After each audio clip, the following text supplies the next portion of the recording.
Hello. You know what time it is. And you know who I am. I like you. I like you a lot. But I'd like to welcome you to this masterpiece theater. Or as I like to call it, the gay human target. Now on this episode, we'll be talking about three specific areas. We have a lot to talk about. A lot. But I need to tell you these things because it is necessary. It is necessary for all of you to know. To know what it is like. But please enjoy this masterpiece. Alright everyone, welcome to another episode of The Gay Human Target. I'm your host, Alex Blodgett, and, well, welcome. Today we're going to be talking about, obviously, the three specific areas and wondering who's going to get the bitch out of the week. I don't know about you, but I'm so looking forward to this bitch out.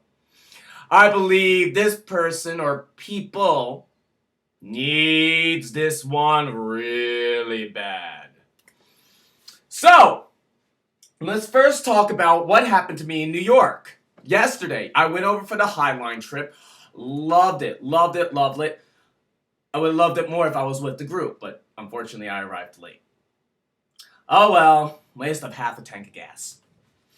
To be frankly honest, I did get to walk around the Highline. I love the Highline. Highline is beautiful. If anyone is not aware of the Highline is in Chelsea, the Meatpacking District. It's beautiful. It goes right into New York, where all the hippie store areas are at now. It's a beautiful area. Very well done. To share with you what happened is that actually I'm getting feedback. I'm shocked, but I'm getting feedback. Feedback from actually people, not so great feedback. Also, I'm getting some good feedback. I'll give you an example. In this one instance, I went to an ice cream parlor over in Greenwich Village. I'm not going to say what, because I don't know if I'm right or accurate about this. When I walked out, when I was getting the ice cream, I was getting vanilla. Yeah. Of all things, I'm getting vanilla. That's right, my fellow comrades. I like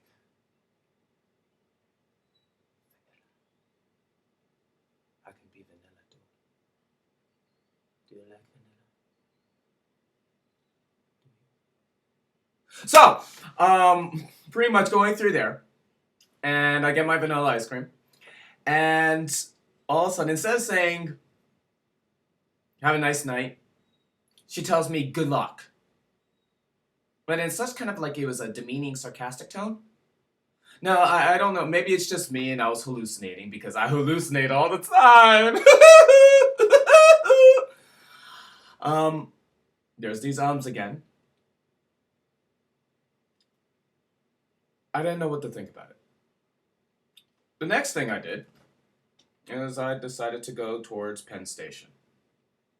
Go over to Penn Station, get my ticket, and I'm going back upstairs towards Macy's because I want to take a walk towards Times Square.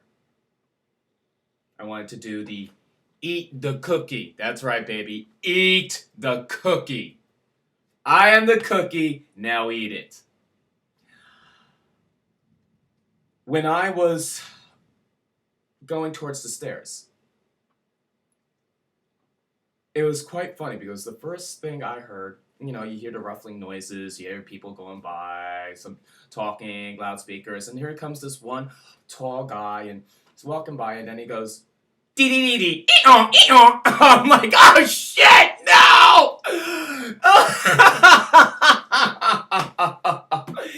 It was hysterical. I could not stop laughing. I was going up the escalator, I was just like, Oh my god, people are actually realizing this and watching this. This is hysterical.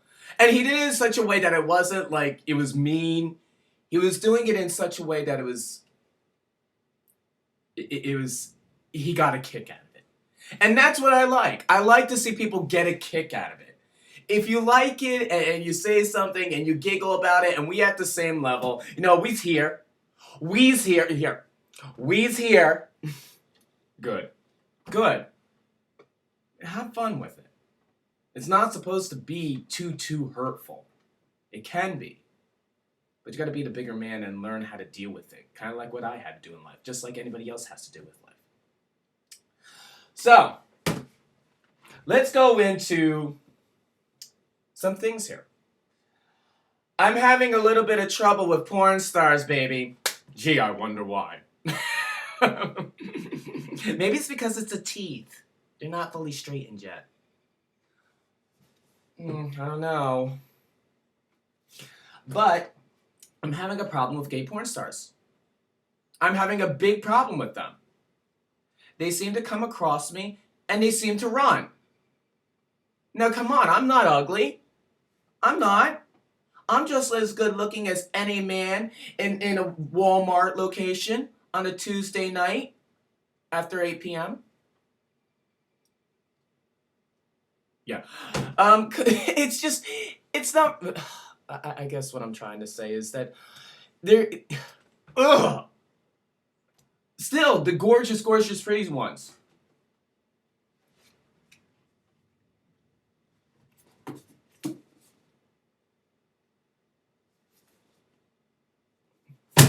You're gonna get that from anywhere, I guess. But it's just like, can you give me some fucking respect here? I'm gonna start calling out bitches if you don't mind. That's right. Next Gay Human Target, we're gonna have a long list of porn stars that need to be called out. Yeah, and then I put a big old target on my head. Oh, wait a minute, that's what I am! I am the Gay Human Target! Anyway. Yeehaw! Yeehaw! So Dominic says, fuck you. So let's get off the train of gay porn stars for a bit. It was just a small little thing I had to actually insert there.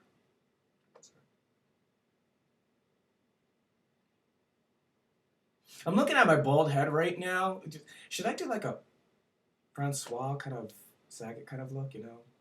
Tattoo right here? Or that might be a ripoff. You think he might like that?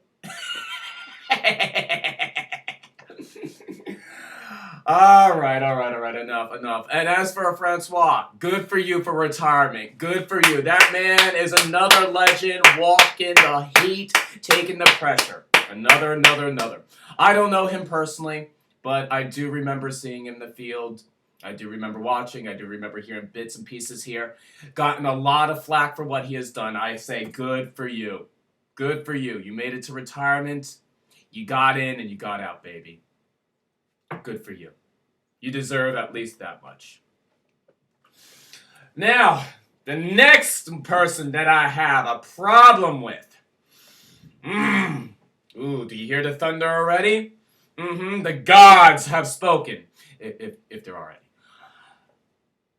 I have a tiny problem with this man. Mr. Michael Lucas. Yes. Tell me who doesn't have a problem with Mr. Michael Lucas.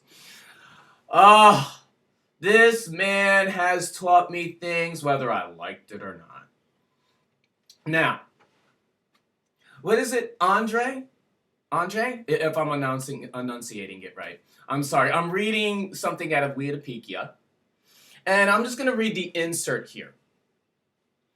This man was born on March 10th, 1972. An American, Russian, Israeli. Gay pornographic actor, director, activist, writer, founder, CEO of Lucas Entertainment. Also columnist for The Advocate, Huffington Post, and Pink News. It's a lot of work.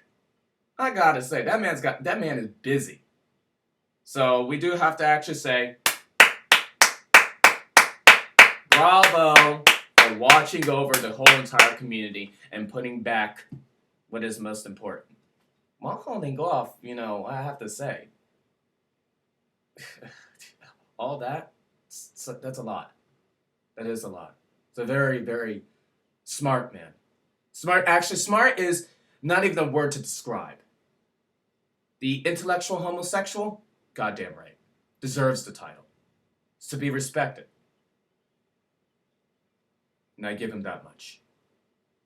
I give him that much credit because I might come from the riffraff. Actually, I do come from the riffraff. I come from the bullshit. I didn't get anything. I didn't get anywhere in life.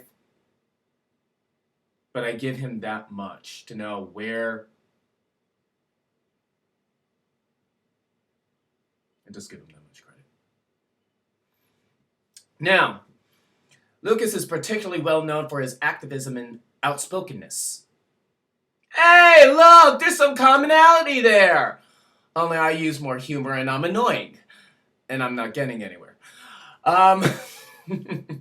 He also criticizes drug use.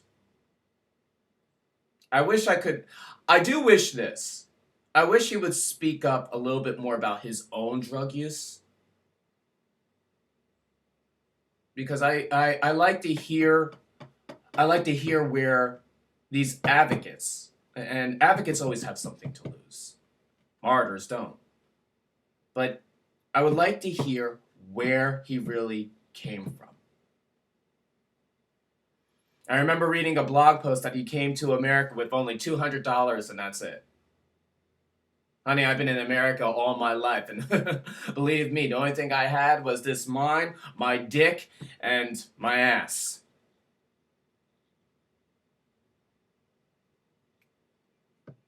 No education, no nothing. All the forces are now against me. To know also, convicted felon. And this is my own goddamn country. So, it's also his sponsorship for public service and ad campaigns about the dangers on unprotected sex in the gay community led to Harvey Fierstein to interview him for The Advocate. If you're going to watch the next webisode of Alex Meets Alex, me and Monica are going to be talking about the next biggest unprotected sex bullshit controversy that may be coming out. And that is stealthing. Now, most people don't know what stealthing is. And unfortunately, when it comes to that, what can you say? I'm not going to get into more of a descriptive manner because we're going to let the episode speak for itself. I'm going to have to say, it's pretty good though. I seem to have liked it. As for my problems with Mr. Michael Lucas, it comes to be something very big. Very big in my life. I don't know if anybody... The story is that actually, when I was in my early 20s, I decided to have an interview. Oh, I did many interviews, and I tried. I think my biggest issue is that I always go for the big first and then fall on my ass. I don't know why. I kind of deserved it. But I made myself look like a total asshole, and I completely understand why. I'm not gorgeous, I'm not beautiful, I'm not anything. But I made myself look like a complete asshole. I literally wasted his time and the drive there. I did learn something out of it, because if I had the balls enough to be looking like an ass and look that dumb, it probably would have never given me that whole out of it. But here is where things kind of shift a little bit. This is where it really kick-started. Besides the problems that I was having with my boyfriend at the time, the one that was making sure that actually I didn't get anywhere, he would play around with the car a little bit.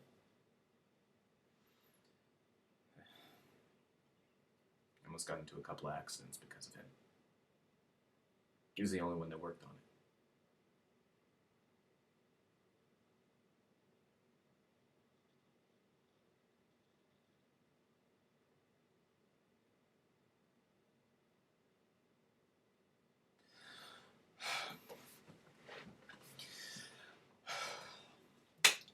So,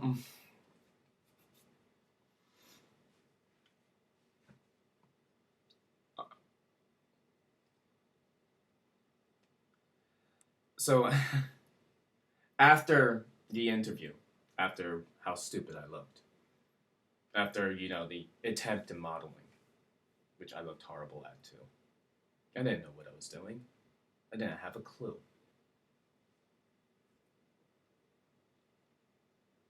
But I had to attempt something.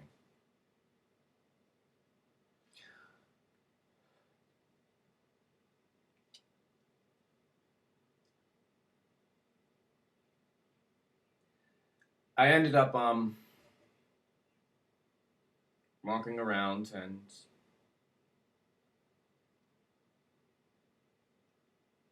just dealing with it. The next couple of weeks, Pride Day came along. I was volunteering for 2 different shifts, and I was volunteering outside, and I ended up seeing our friend Andre talking with somebody, and I didn't wave hi because I know I looked like an asshole. But the minute he saw me, he started talking, that laughing, that giggling. Now, obviously, the person will never say this or admit to it, because nobody would ever will. I'm. He's got more important issues to think about, and I got my little tiny issues to actually think in how to rework that. He started making fun of me in such a way.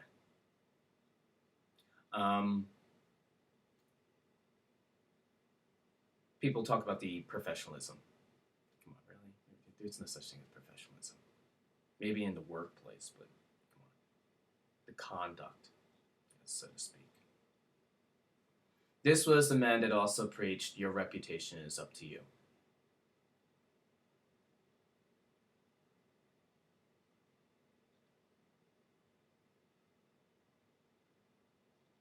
Now look where I'm at.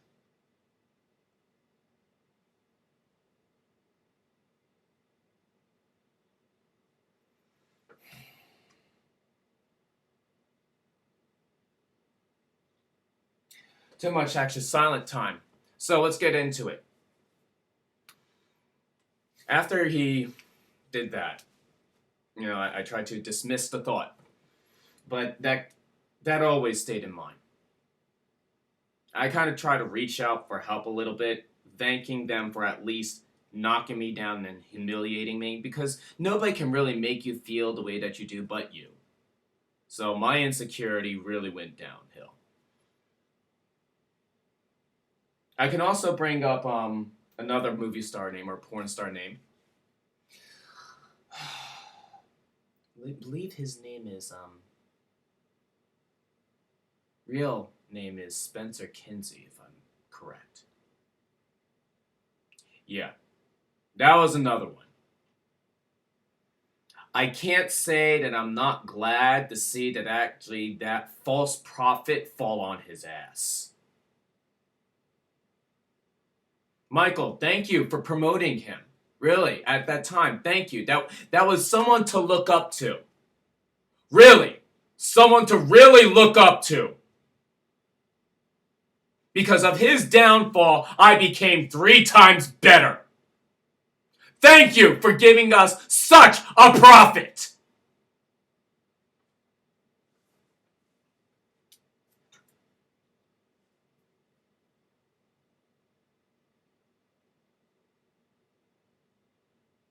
The fight against crystal meth.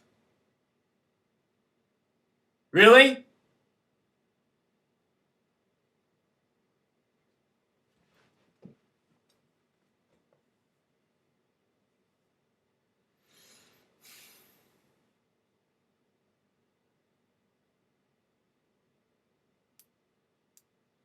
So, to tell you the truth, Let's do this. Let's do an early bitch out of the week. The bitch out of the week goes to Mr. Michael Lucas for bringing us so many stars that go downhill, to bringing us so many false prophets, to giving us such great advocates to look forward to. Thank you, Michael Lucas, for bringing us such great fucking people to look forward to. You deserve... Actually, no. The bitch out of the week does not go to Michael Lucas. As a man that has so many things on his mind, there are some things that do fall through the cracks. That was not his fault. You have to be the bigger man and understand that. There is a bigger empire that actually he built himself, and there are a lot more things than my feeble little bullshit that actually he has to worry about. So, thank you, Mr. Michael Lucas, for bringing us that false prophet, and for me to shatter it and knock it down. Thank you for giving me that passionate fuel. Thank you for making me the man that I am today. Because there is no porn star so far that I have met that has ever gone through the shit that I have gone through. And nobody can compare or contrast to that either. But let's go back to another story so other people can sympathize and understand where I'm coming from. And that story is... You ready to hear this, folks? There is a place called the Cossack Foundation. It's located at 1203 North Federal Highway on US 1, Hollywood, Florida. Now, people are just like, what's that? What's that? What's that? What is that? The Cossack Foundation was the homeless shelter I had to go to when I left the state of New Jersey the first time, running away to Fort Lauderdale. The owner, Sean, was it Connie, whatever. Yeah.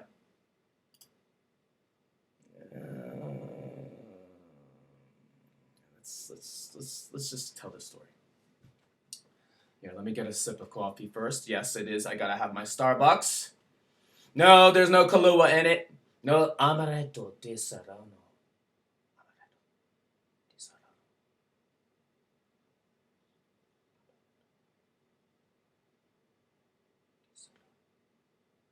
So,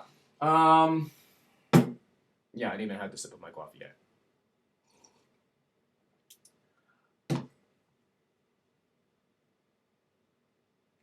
Cossack Foundation.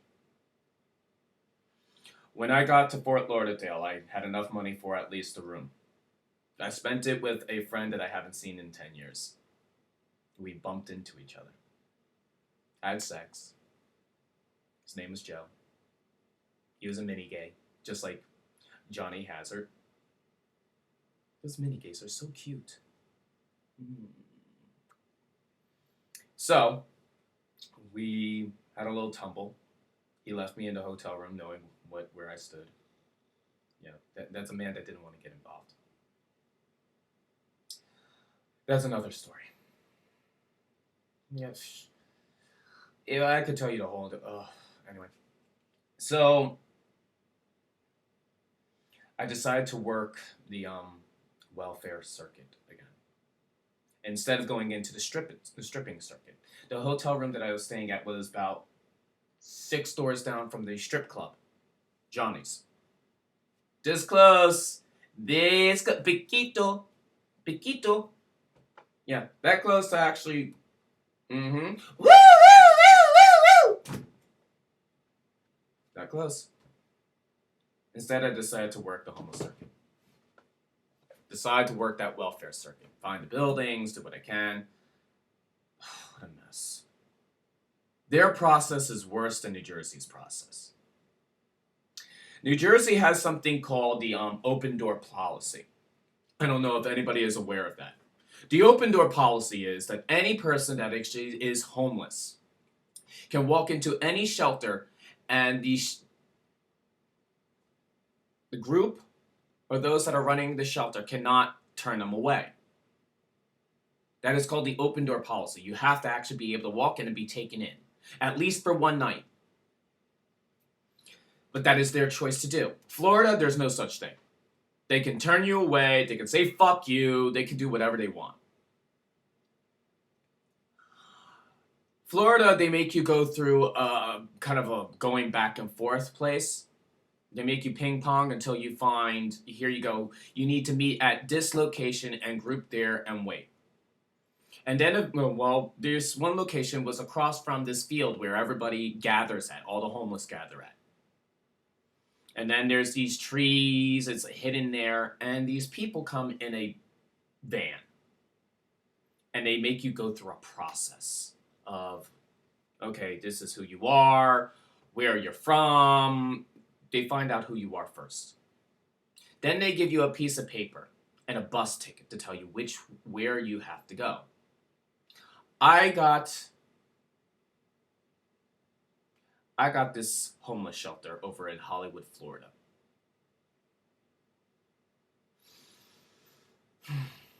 The process of waiting was about 4 hours during a heat wave.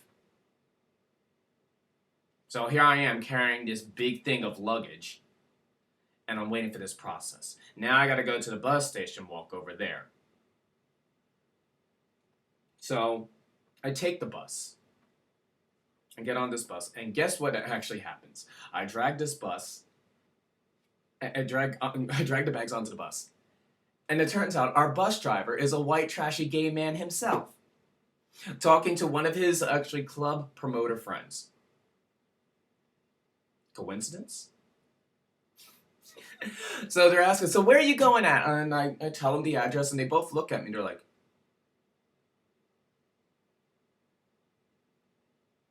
why? They told me I had to go. They're like, you're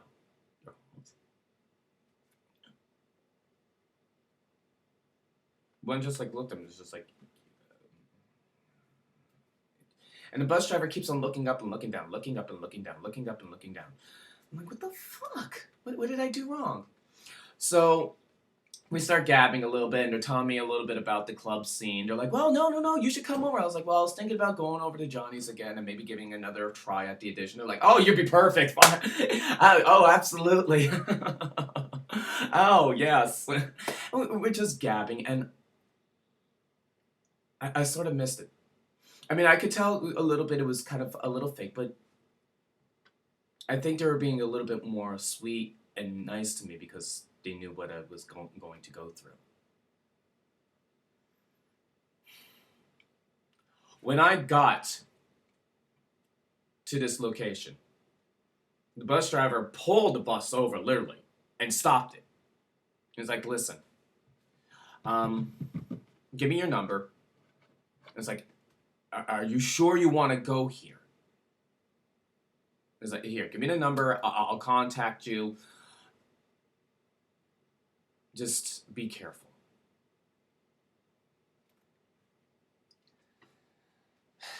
So I get off the bus, and I cross the street, and I go to this old hotel that's been halfway closed off. It's an old hotel. It's about like 2 stories. Actually, it'd be a motel. No, I can't remember the difference between hotel and motel. I thought motels were 1 level and hotels were by levels and more, but I could be wrong. The Cossack Foundation. Bigger mess than the first homeless shelter I went to, which was at the YMCA over in Plainfield. At least they had air conditioning. They called it the Bedbug Hotel. I'd rather stay at the Bedbug Hotel. Cossack Foundation. The first minute that I walked through the door, I knew I was in deep fucking shit. There are pictures. Number one, the lighting is like dark as hell. There are pictures all over the place of all. They're not the brightest people in the world. They are the lows of the low. They've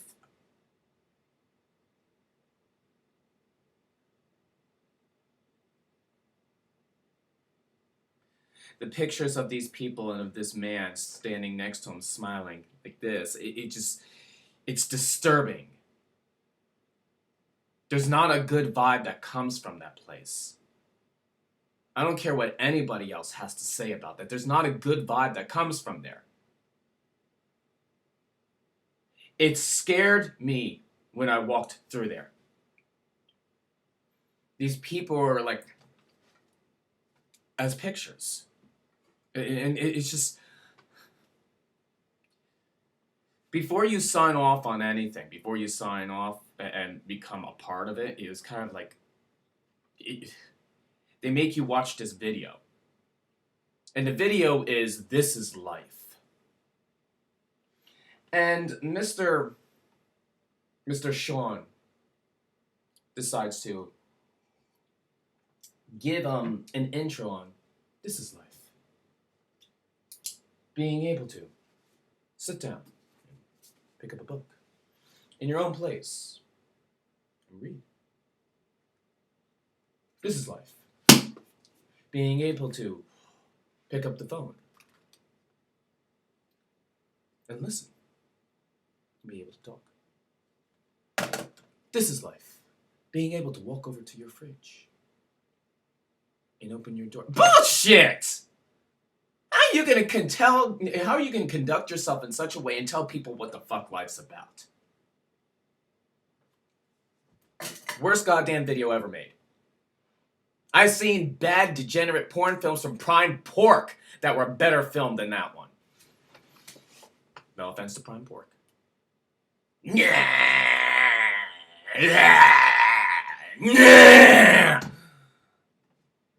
We all know that one. Hey. Some of those guys could be really fun.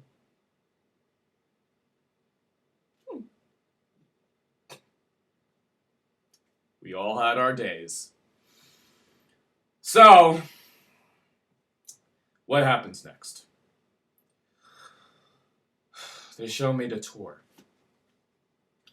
The tour goes, I go through is, there's a whole bunch of people on one side, which is like the rec room and cafeteria, where they're watching one small little TV, and everybody's on mats. Not even on beds, they're on mats. You don't even get a pillow, you get a mat. That's it. Everybody's really loud and not on medication, so you hear people scream, "Yeah, Paris, cunt!" Yeah, you hear stuff like that. I thought the gay human target was bad. It was really bad. When I go into another hallway, there are two men. One has an IV attached to him.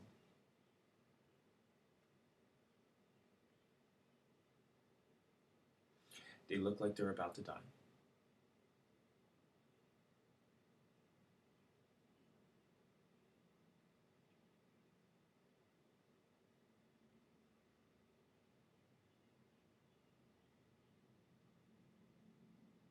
You can hear like a laughter, kind of like the evil laugh that I do. The lights are something out of. Has anybody seen the movie Hostel? Yeah. Eli Roth would love to take a look at this place. Looks exactly like it. There's throw up on the toilets.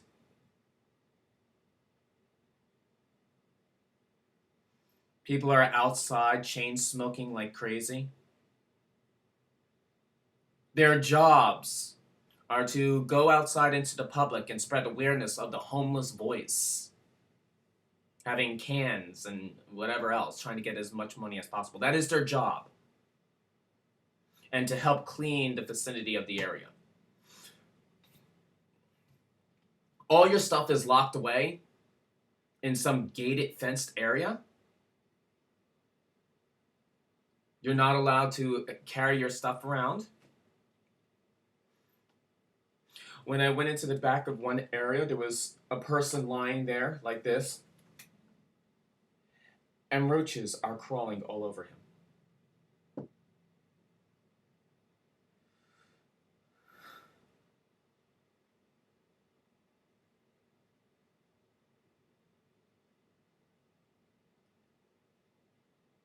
I didn't take any of the medication that I was on that night because I knew if I went to sleep in this place, I'd be dead.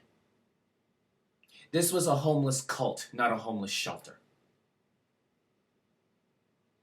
The screaming, the yelling.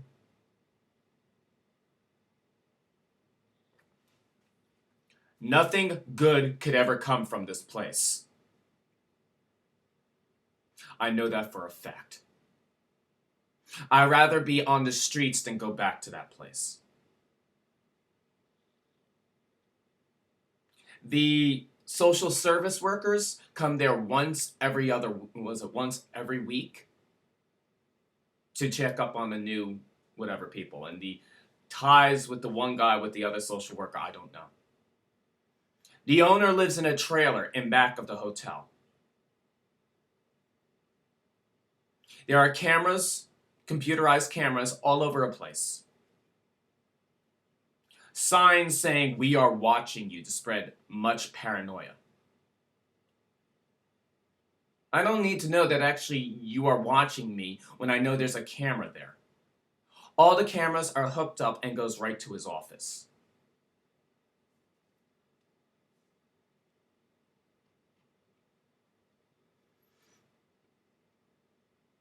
What made me leave?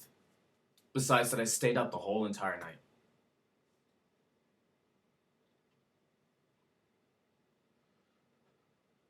I will never, ever forget this moment. Ever. I'm not trying to be overly dramatic. I'm not trying to scare anyone.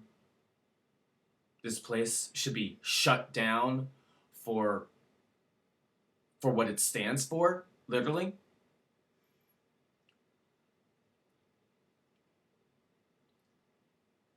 Everybody was getting ready for breakfast. It was around 5:30, 6 o'clock. And everybody's walking around in masses, and there's like one bathroom downstairs, and then there's the elevators that goes to the second floor. And I'm looking around, and I'm like, okay. I'm like, I guess I can get my stuff. And I was like, maybe I should just leave. Maybe I should just. And there's this big open area where there's a back door that goes into the porch area, where the porch area is where all the chain smokers are. It's like a fenced-in area.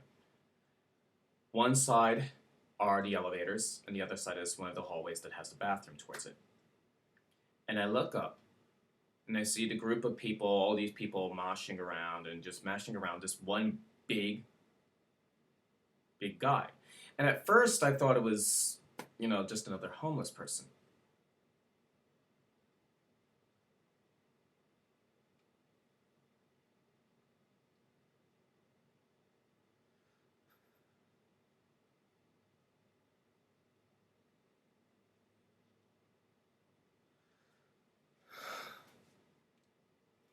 This person was standing in the middle of the people, waving his hands, touching them.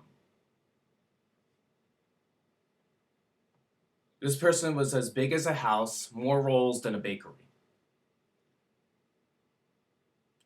It was the man that I saw on the video. It was Mr. Sean himself. Only in shorts. No shoes, no shirt. Touching everybody else in such a way that he was like standing there like he was the god of all the homeless people. It's really creepy looking. But what scared the shit out of me even the most is that when he turned around, he was touching everybody, and then he locked eyes with me.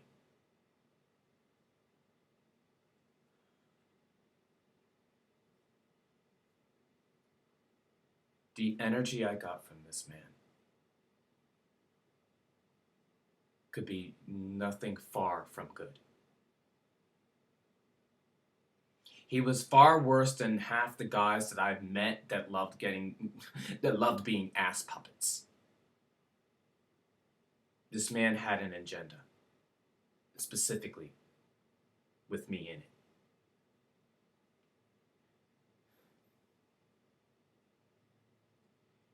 It scared me so bad because he had this sinister smile, this look in his eye that was just so...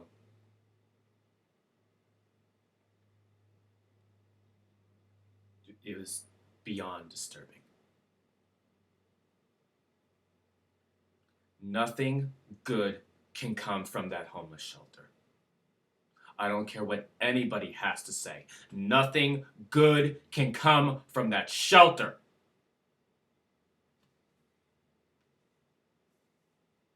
What Florida does with their homeless is completely... To have that kind of shelter is bullshit. That is disgusting.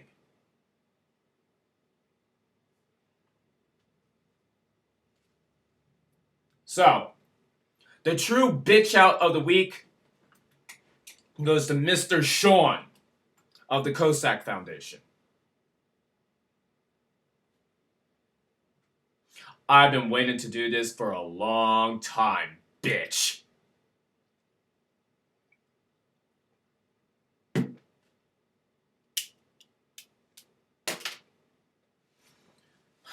Mr. Sean,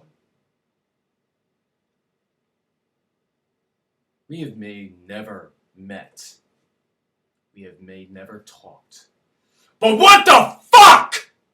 What is that? You're spouting out your gospel and bullshit towards people? Are you fucking kidding me?